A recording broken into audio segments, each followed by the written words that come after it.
नमस्कार। ये है फलक की कहानियों का अद्भुत संसार।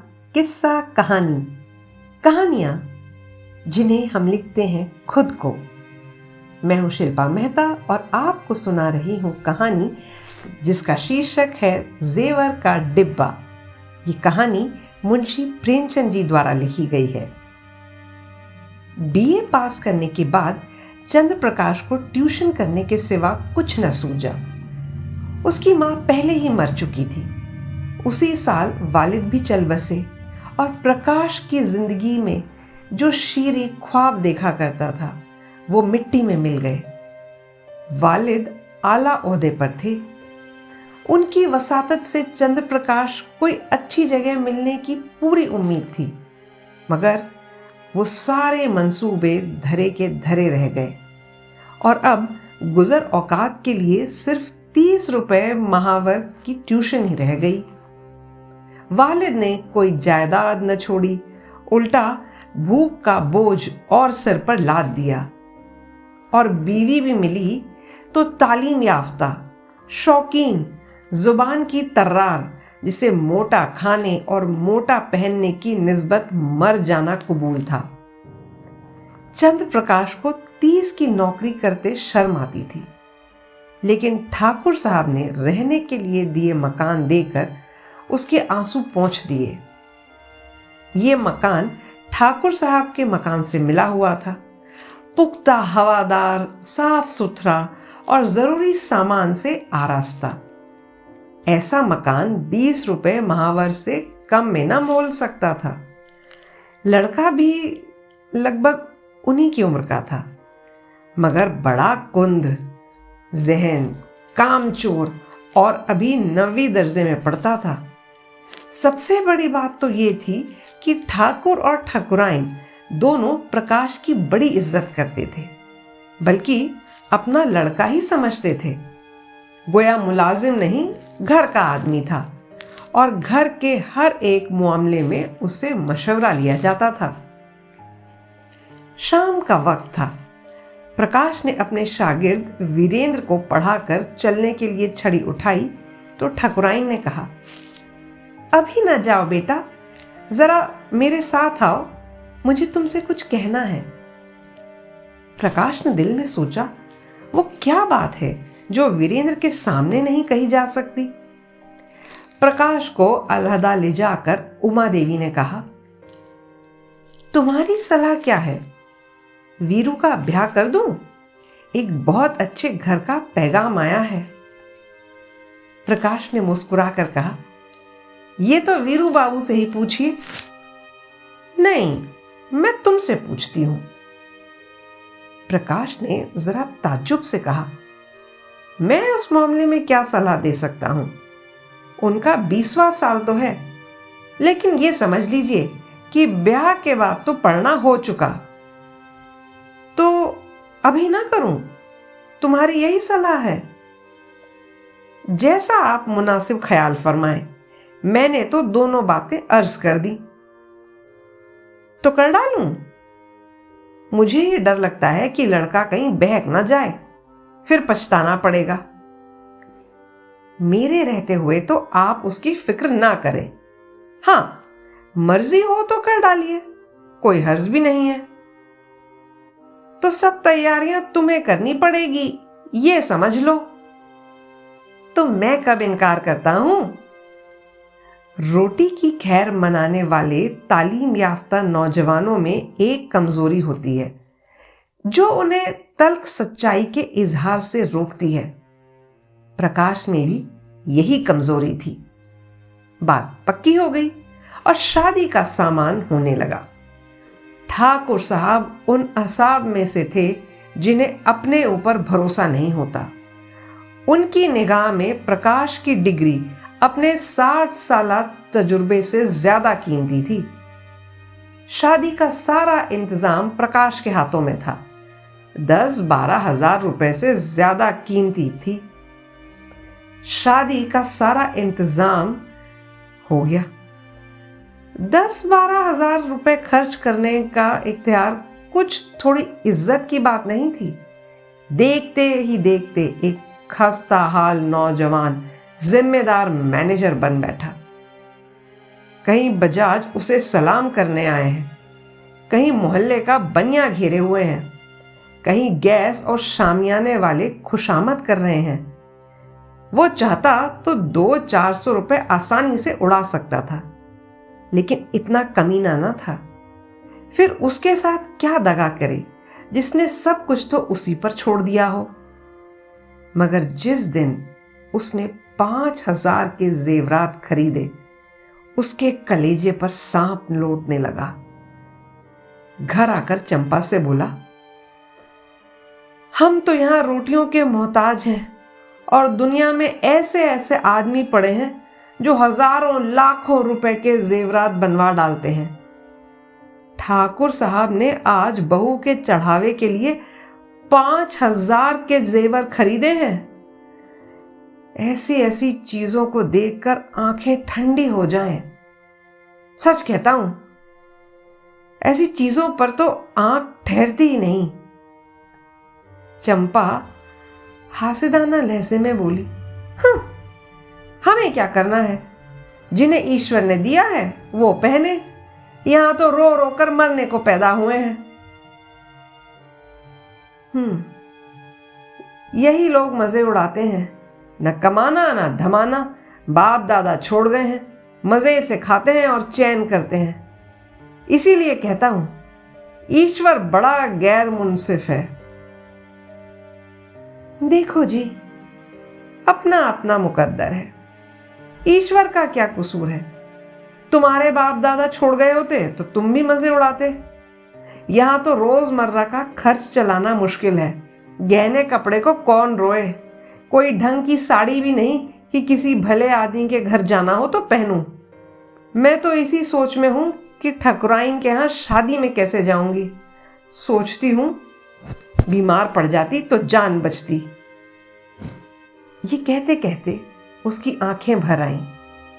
प्रकाश ने तसल्ली दी, साड़ी तुम्हारे लिए जरूर लाऊंगा। ये मुसीबत के दिन हमेशा न रहेंगे। जिंदा रहा तो एक दिन तुम सिर से पांव तक जेवर से लदी होगी। चलो जी, ऐसी मन की मिठाई मैं नहीं खाती। गुजर हो जाए यही बहुत है। प्रकाश ने चंपा की बात सुनकर शर्म और हया से सिर झुका लिया। चंपा उसे इतना काहिल उलवजूद समझती है। रात को दोनों खाना खाकर सोए तो प्रकाश ने फिर जेवरों का जिक्र किया। जेवर उसकी आंखों में बसे हुए थे। इस शहर में ऐसे बढ़िया जेवर बनते हैं, मुझे इसकी उम्मीद न थी। कोई और बात करो, जेवरों की बात सुनकर दिल जलता है। ऐसी चीजें तुम पहनो तो रानी मालूम लगो। जेवरों से क्या खूबसूरती मालूम होती है? मैंने तो ऐसी बहुत सी औरतें देखी हैं जो जेवर पहनकर भी भद्दी मालूम होती हैं। ठाकुर साहब मतलब के यार मालूम होते हैं। ये ना हवा कहते हैं ना। तुम इसमें से कोई चंपा के लिए लेते जाओ। तुम कैसे बच्चों सी बातें करते हो? इसमें बचपने की क्या बात है? कोई फिराक दिल आदमी कभी इतनी कंजूसी ना करता। मैंने कोई सखी नहीं देखी जो अपनी बहू के जेवर किसी और को दे दे। मैं कोई गैर नहीं, हम दोनों एक ही मकान में रहते हैं। मैं उनके लड़के को पढ़ाता हूं और शादी का सारा इंतजाम कर रहा हूं। अगर 100-200 की चीज दे देते तो कौन सी बड़ी बात हो जाती। मगर अहले सरवत का दिल दौलत के बोझ से दबकर सिकुड़ जाता है। इसमें सखावत और फराक हौसलगी की जगह ही नहीं होती। यकायक प्रकाश चारपाई से उठकर खड़ा हुआ। आह, चंपा के नाजुक जिस्म पर एक गहना भी नहीं, फिर भी वो कितनी शाकिर है। उसे चंपा पर रहम आ गया।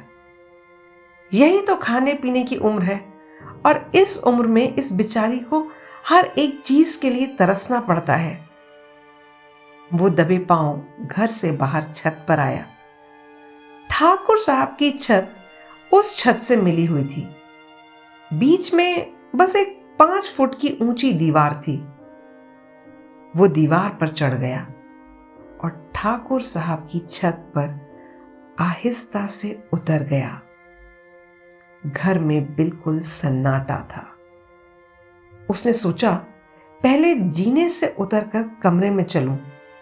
अगर वो जाग गए तो जोर से हंस दूंगा और कहूंगा, क्या चरका दिया। कह दूंगा, मेरे घर की छत से कोई आदमी इधर आता दिखाई दिया, इसलिए मैं भी उसके पीछे पीछे आया कि देखूं ये क्या कर रहा है। किसी को मुझ पर शक नहीं होगा। अगर संदूक की कुंजी मिल गई तो 12 हैं। सब नौकरों पर शुबा करेंगे। मैं भी कहूंगा, साहब नौकरों की हरकत है, उनके सिवा और कौन ले जा सकता है। मैं नलवा निकल जाऊंगा। शादी के बाद कोई दूसरा घर ले लूंगा। फिर आहिस्ता आहिस्ता एक एक जेवर चंपा को दूंगा, जिससे कोई शक ना करे। फिर भी वो जब जीने से उतरने लगा तो उसका दिल धड़क रहा था। धूप निकल आई थी और प्रकाश अभी भी सो रहा था कि चंपा ने उसे जगा कर कहा, अजी उठो उठो, बड़ा गजब हो गया। रात को ठाकुर साहब के घर में चोरी हो गई। चोर जेवरों का डब्बा उठाकर ले गए। प्रकाश ने पड़े पड़े पूछा, किसी ने पकड़ा नहीं चोर को? किसी को भी खबर नहीं। वही डिब्बा ले गए जिसमें शादी के जेवर रखे थे। न जाने कैसे चाबी उड़ा ली और उन्हें कैसे मालूम हुआ कि इस संदूक में डिब्बा रखा है। नौकरों की कारस्तानी होगी, बाहर के आदमी का तो ये काम नहीं है। अरे नौकर तो उनके तीनों पुराने हैं। नियत बदलते क्या देर लगती है। आज मौका देखा, उड़ा ले गए। अजी सुनो, तुम जाकर उनको तसल्ली दो। ठकुराइन तो बेचारी रो रो रही है। तुम्हारा नाम लेकर कहती है कि बेचारा महीनों से इन जेवरों के लिए दौड़ा, एक एक चीज अपने सामने बनवाई और चोर मुंडी काटे ने उनकी सारी मेहनत पर पानी फेर दिया। प्रकाश झटपट उठकर बैठा और घबराया हुआ सा जाकर ठकुराइन से बोला, ये क्या गजब हो गया माताजी, मुझे तो अभी अभी चंपा ने बतलाया। ठाकुर साहब सिर पर हाथ रखे बैठे थे। कहीं सेंध नहीं, कोई ताला नहीं टूटा, किसी दरवाजे की चूल नहीं उतरी। समझ नहीं आता कि चोर आया किधर से। ठकुराइन ने रो कर कहा, अरे मैं तो लुट गई भैया, मैं तो लुट गई। ब्याह सिर पर है, क्या होगा क्या होगा। भगवान, तुमने कितनी दौड़ धूप की थी, तब कहीं जाकर चीजें तैयार होकर आई थी। न जाने किस मनहूस हाथ में बनवाई थी। प्रकाश ने ठाकुर साहब के कान में धीरे से कहा, मुझे तो नौकरों की शरारत मालूम होती है। ठकुराइन बोली, अरे नहीं भैया, नौकरों में कोई नहीं। 10,000 रुपए यूं ही ऊपर रखे रहते हैं, कभी एक पाई का नुकसान नहीं हुआ। ठाकुर साहब ने नाक सिकोड़कर कहा, तुम क्या जानो आदमी का दिल कितनी जल्दी बदल जाता है। जिसने अभी तक चोरी नहीं की वो चोरी नहीं करेगा, ये कोई नहीं कह सकता। मैं पुलिस में रिपोर्ट कराऊंगा और एक एक नौकर की तलाशी कराऊंगा। कहीं माल उड़ा दिया होगा, जब जूते पड़ेंगे पुलिस के तो अपने आप इकबाल करेंगे। प्रकाश ने पुलिस का घर में आना खतरनाक समझा। कहीं उनके घर की तलाशी ले तो सितम हो जाएगा। वो बोला, पुलिस में रिपोर्ट कराना और तहकीकात कराना बिल्कुल बेफायदा है। ठाकुर साहब ने मुंह बनाकर कहा, तुम भी क्या बच्चों सी बातें कर रहे हो प्रकाश बाबू। भला चोरी करने वाला खुद ब खुद इकबाल करेगा? तुम जदकूब कर भी नहीं सकते। हाँ, पुलिस में रिपोर्ट कराना मुझे भी फजूल मालूम होता है। माल चला गया, अब क्या मिलेगा? लेकिन ठाकुर साहब, कुछ ना कुछ तो करना पड़ेगा। कोई फायदा नहीं प्रकाश। हाँ, अगर कोई खुफिया पुलिस का आदमी हो जो चुपके से पता लगा दे तो अलबत्ता माल निकल आए, लेकिन यहाँ ऐसे आदमी कहाँ। नसीबों को रोकर बैठे रहो और क्या। आप बैठे रहिए ठाकुर साहब, लेकिन मैं बैठने वाला नहीं। मैं इन्हीं नौकरों के सामने चोर का नाम निकलवाऊंगा। ठकुराइन बोली, नौकरों पर तो मुझे पूरा यकीन है। किसी का नाम भी निकल आए तो मुझे यही ख्याल रहेगा कि यह किसी बाहर के आदमी का काम है, चाहे जिधर से आया हो, पर चोर आया बाहर से। तुम्हारे कोठे से भी तो आ सकता है। तभी ठाकुर साहब बोले, हाँ हाँ, जरा अपने कोठे पर देखो, शायद कोई निशान मिले। कल दरवाजा खुला तो नहीं रह गया था। प्रकाश का दिल धड़कने लगा। मैं तो 10 बजे ही दरवाजा बंद कर लेता हूं। हाँ, कोई पहले से ही मौका पाकर कोठे पर चला गया हो और वहां छुपा बैठा हो तो दूसरी बात है। तीनों छत पर गए तो बीच की मुंडेर पर किसी के पांव के निशान दिखाई दिए।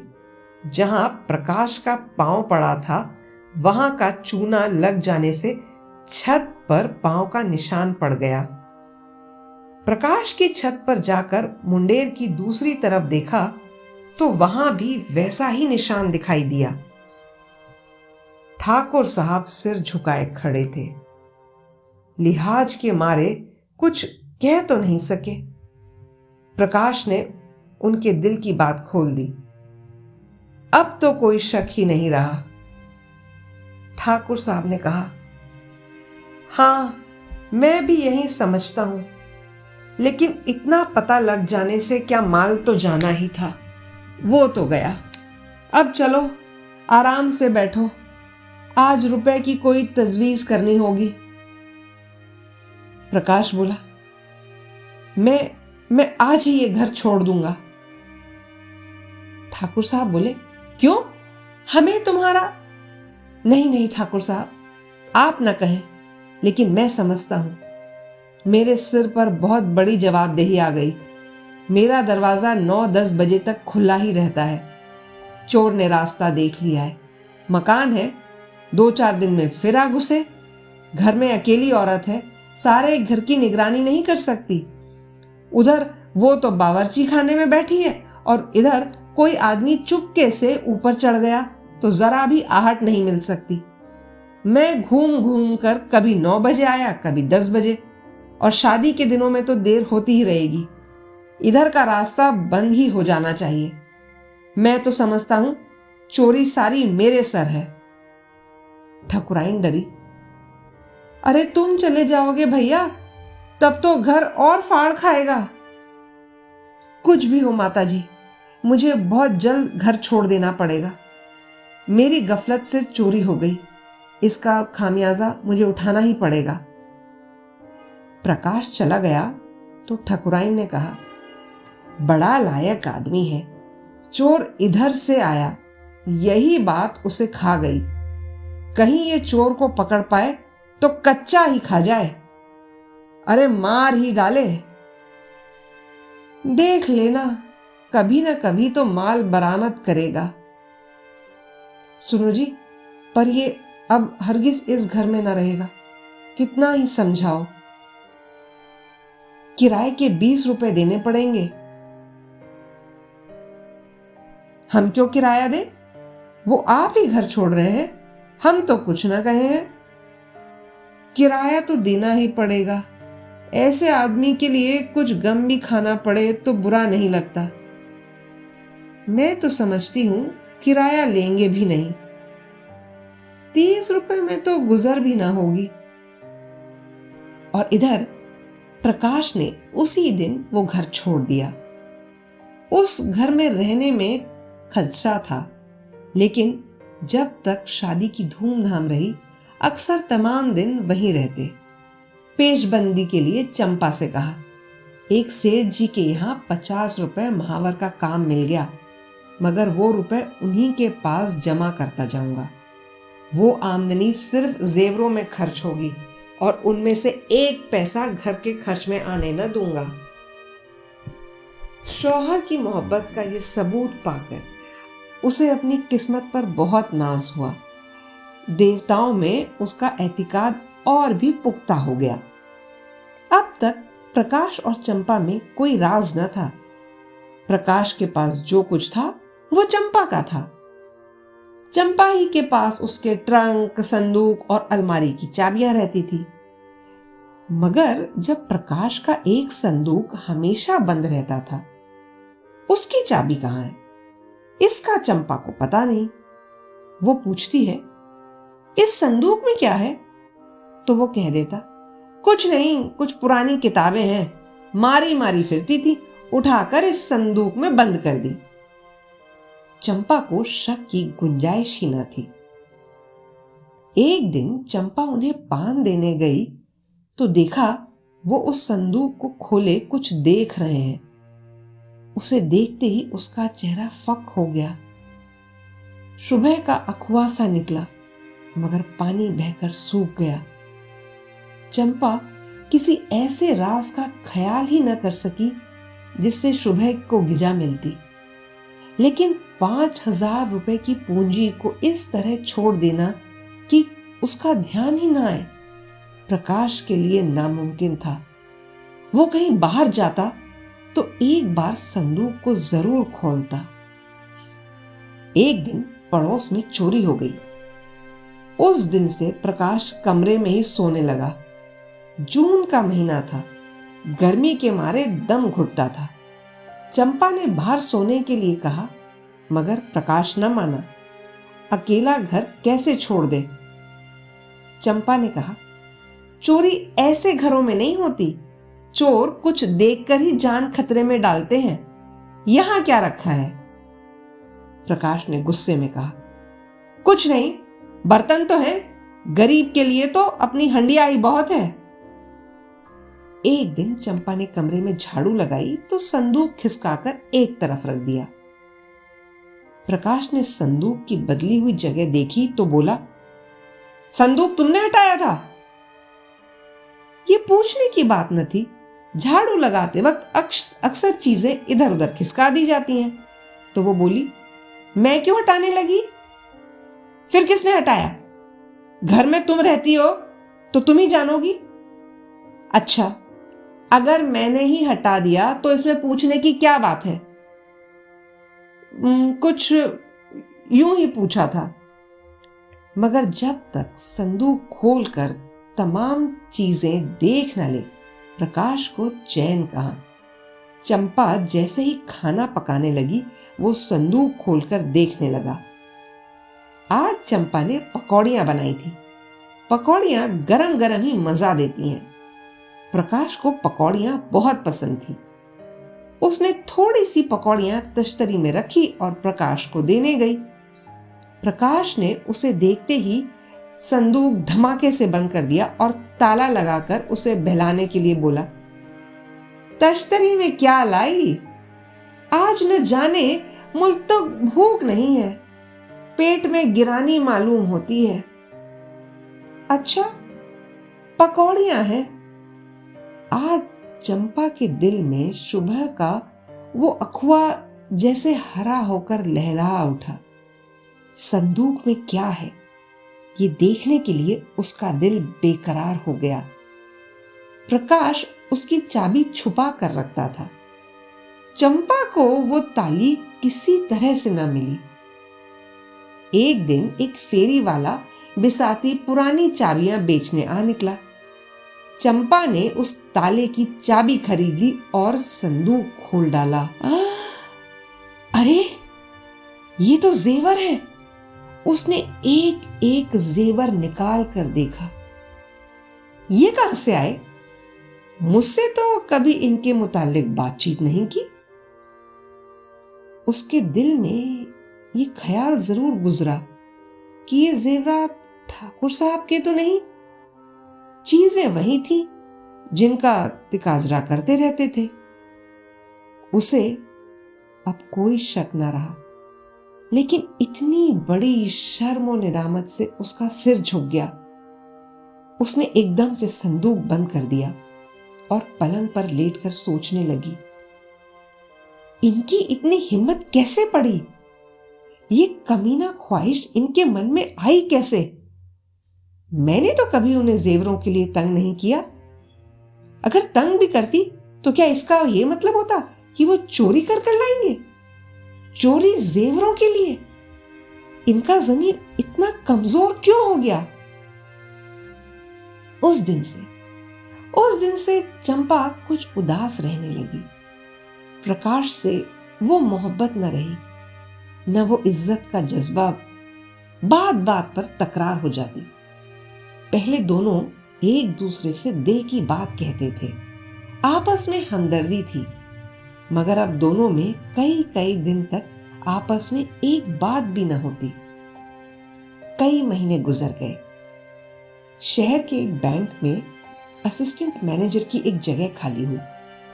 प्रकाश ने अकाउंटेंट का इम्तिहान पास किया हुआ था, लेकिन शर्त यह थी कि नगद 10,000 रुपए की जमानत दाखिल की जाए। इतनी रकम कहां से आए? प्रकाश तड़प तड़प कर रह जाता। एक दिन ठाकुर साहब से इसी मामले पर बातचीत चल पड़ी। ठाकुर साहब ने कहा, तुम क्यों नहीं दस्तावेज भेजते? प्रकाश ने सिर झुकाकर कहा, 10,000 की नकद जमानत मांगते हैं, मेरे पास इतने रुपए कहां हैं? अजी दरख्वास्त तो भेज दो, अगर सब हो जाएगा तो जमानत भी दे दी जाएगी, तुम इसकी फिक्र ना करो। प्रकाश ने हैरान होकर कहा, आप ज़ेर जमानत दाखिल कर देंगे?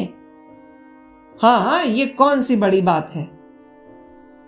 प्रकाश घर की तरफ चला तो बड़ा उदास था।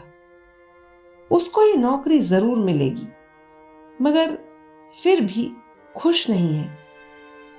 ठाकुर साहब की साफ दिली और उनके इस पर इतने जबरदस्त एतमाद से उसे दिली सदमा हो रहा था। उनकी शराफत उसके कमीनेपन को रौंदे डालती है। उसने घर आकर चंपा को खुशखबरी सुनाई। चंपा ने सुनकर मुंह फेर लिया। फिर 1 मिनट बाद बोली, ठाकुर साहब से तुमने क्यों जमानत दिलवाई? जगह न मिलती ना सही, रोटियां तो मिल जाती हैं। रुपए पैसे का मामला है, कहीं भूल चूक हो जाए तो तुम्हारे साथ उनके पैसे भी जाएंगे। ये तुम कैसे समझती हो कि भूल चूक होगी? क्या मैं ऐसा अनाड़ी हूं? देखो जी, आदमी की नीयत भी तो हमेशा एक सी नहीं रहती। प्रकाश सन्नाटे में आ गया। उसने चंपा की चुभती हुई नजरों से देखा, मगर चंपा ने अपना मुंह फेर लिया। वो उसके अंदरूनी ख्याल का अंदाजा न लगा सका, मगर ऐसी खुशखबरी सुनकर भी चंपा का उदास रहना उसे खटकने लगा। उसके दिल में सवाल पैदा हुआ, उसके अल्फाज में कहीं तंज तो नहीं छुपा हुआ है? चंपा ने संदूक खोलकर कहीं देख तो नहीं लिया? इस सवाल का जवाब हासिल करने के लिए वो उस वक्त अपनी एक आंख भी नजर कर सकता था। खाने के वक्त प्रकाश ने चंपा से पूछा, तुमने क्या सोचकर कहा कि आदमी की नीयत तो हमेशा एक सी नहीं रहती, जैसे उसकी जिंदगी और मौत का सवाल हो? चंपा ने कहा, कुछ नहीं, मैंने तो दुनिया की बात कही थी। प्रकाश को फिर भी तसल्ली नहीं हुई। क्या जितने आदमी बैंक में मुलाजिम हैं, उनकी नीयत बदलती रहती है? तुम तो जुबान पकड़ते हो। ठाकुर साहब के यहां शादी में ही तुम अपनी नीयत ठीक न रख सके, 100-200 रुपए की चीज घर में रख ही ली। प्रकाश के दिल में बोझ सा उतर गया। मुस्कुरा कर बोला, अच्छा, तुम्हारा इशारा उस तरफ था, लेकिन मैंने कमीशन के सिवाय उनकी एक पाई नहीं छुई, और कमीशन लेना कोई बड़ा पाप नहीं है। बड़े बड़े हुक्माम खुले खजाने कमीशन लिया करते हैं। चंपा ने नफरत के लहजे में कहा, जो आदमी अपने ऊपर इतना यकीन रखे उसकी आंख बचाकर एक पाई लेना गुनाह समझती हूं। तुम्हारी शराफत जब जानती कि तुम कमीशन के रुपए जाकर उनके हवाले कर देते। इन 6 महीनों में उन्होंने तुम्हारे साथ क्या क्या सलूक किए, कुछ दिया ही है। मकान तुमने छोड़ा तो, लेकिन फिर भी वो 20 रुपए महावर दिए जाते हैं। इलाके से कोई सौगात आती है, तुम्हारे यहां जरूर भेजते हैं। तुम्हारे पास घड़ी नहीं थी, तुम्हें अपनी घड़ी दी। मेरी बीमारी में डॉक्टर की फीस उन्होंने अदा की और दिन में 2-2 दफा पूछने आया करते थे। ये जमानत की क्या छोटी बात है, अपने रिश्तेदारों तक की जमानत तो जल्दी से कोई देता नहीं है। तुम्हारी जमानत के नकद 10,000 रुपए निकाल कर दे दिए और तुम इसे छोटी बात समझते हो। आज तुमसे कोई गलती हो जाए तो उनके रुपए जब्त हो जाएंगे। जो आदमी अपने ऊपर इतनी मेहरबानी करे उसके लिए हमें जान कुर्बान करने के लिए हमेशा तैयार रहना चाहिए। प्रकाश खाना खाकर लेटा तो उसका ज़मीर उसे मलामत कर रहा था।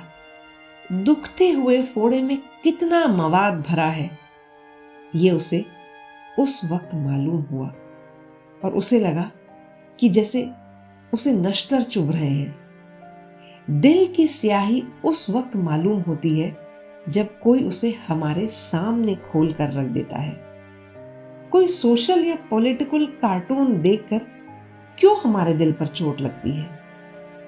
वो इसलिए कि वो तस्वीर हमारी हैवानियत को खोलकर हमारे सामने रख देती है। वो जो दिल के अथाह समुंदर में बिखरा पड़ा हुआ था, इकट्ठा होकर घर से निकलने वाले कूड़े की तरह अपनी जसामत से हमें मुतविश कर देता है। तब हमारे मुंह से निकल पड़ता है कि अफसोस।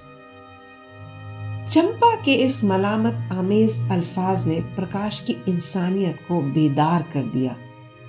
वो संदूक कई गुना भारी होकर पत्थर की तरह उसे दबाने लगा। दिल में फैली हुई हरारतें एक नुक्ते पर जमा होकर शोलागीर हो गई। कई रोज गुजर गए। प्रकाश को बैंक में मुलाजमत मिल गई। इस तरकीब में उसके यहां मेहमानों की दावत है। ठाकुर साहब, ठकुराइन, वीरेंद्र और उसकी नई दुल्हन भी आए हैं। बाहर यार दोस्त गा बजा रहे हैं। खाना खाने के बाद ठाकुर साहब चलने को तैयार हुए। प्रकाश ने कहा, आज आपको यहां रहना होगा। दादा, मैं इस वक्त ना जाने दूंगा। चंपा को उसकी ये जिद बड़ी बुरी मालूम हुई। चारपाइयां नहीं है, बिछौने नहीं है और न ही काफी जगह है। रात भर उनको तकलीफ देने और खुद तकलीफ उठाने की कोई जरूरत उसके समझ में ना आई। लेकिन प्रकाश बार बार जिद करता रहा, यहां तक कि ठाकुर साहब राजी हो गए। 12 बजे थे। ठाकुर साहब ऊपर सो रहे थे और प्रकाश बाहर बरामदे में। तीनों औरतें अंदर कमरे में थी। प्रकाश जाग रहा था। वीरू के सिरहाने चाबियों का गुच्छा पड़ा था। प्रकाश ने गुच्छा उठा लिया, फिर कमरा खोलकर उसमें से जेवरात का डिब्बा निकाला और ठाकुर साहब के घर चल पड़ा।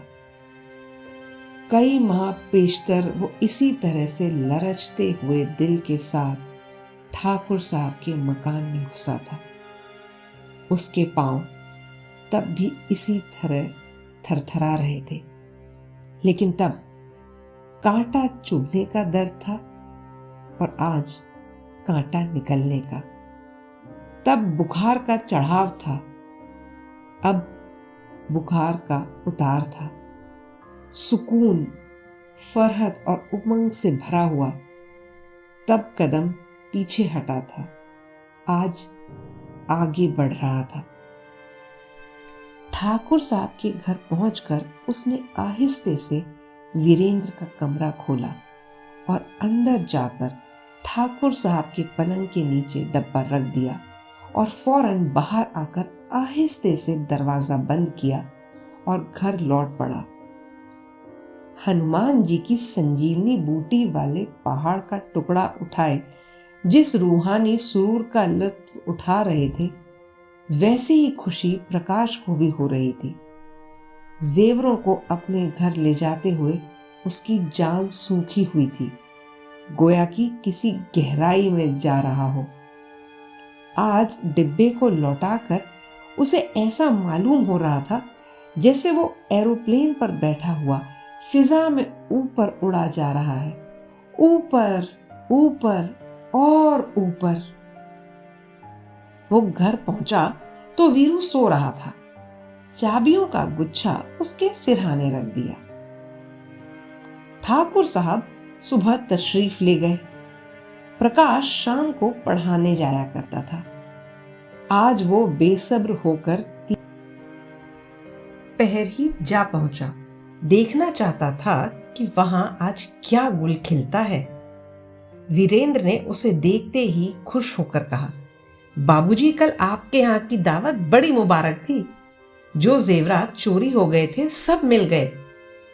ठाकुर साहब भी आ गए और बोले, बड़ी मुबारक दावत थी तुम्हारी, पूरा का पूरा डिब्बा मिल गया, एक भी चीज नहीं गई, जैसे अमानत रखने के लिए ही ले गया हो। प्रकाश को उनकी बातों पर यकीन कैसे आए जब तक वो अपनी आंखों से न देख ले। कहीं ऐसा भी तो हो सकता है कि चोरी गया हुआ माल 6 महीने बाद मिल जाए। और ज्यों का त्यों डिब्बा खोलकर उसने बड़ी संजीदगी से देखा। ताज्जुब की बात है, मेरी तो अक्ल काम ही नहीं करती। ठाकुर साहब बोले, अरे किसी की अक्ल कुछ काम नहीं करती भाई, तुम्हारी ही क्यों। वीरू की माँ तो कहती है कोई गैबी मौजिजा है। आज से मुझे भी मौजिजात पर यकीन हो गया। प्रकाश बोला, अगर आंखों देखी बात ना होती तो मुझे भी यकीन ना आता। हाँ प्रकाश, आज इसी खुशी में हमारे यहां दावत होगी। आपने कोई मंत्र वंत्र तो नहीं पढ़वाया था ऐसा किसी से? कई पंडितों से। तो बस ये उसी की बरकत है। घर लौटकर प्रकाश ने चंपा को ये खुशखबरी सुनाई तो वो दौड़कर उसके गले से चिमट गई और न जाने क्यों रोने लगी, जैसे उसका बिछड़ा हुआ खाबिन बहुत मुद्दत बाद घर आया हो। प्रकाश ने कहा, आज उनके यहां मेरी दावत है। हाँ, मैं भी 1000 भूखों को खाना खिलाऊंगी। तुम तो सैकड़ों का खर्च बतला रही हो। अरे मुझे इतनी खुशी हुई है कि लाखों रुपए खर्च करने पर भी अरमान पूरा ना होगा।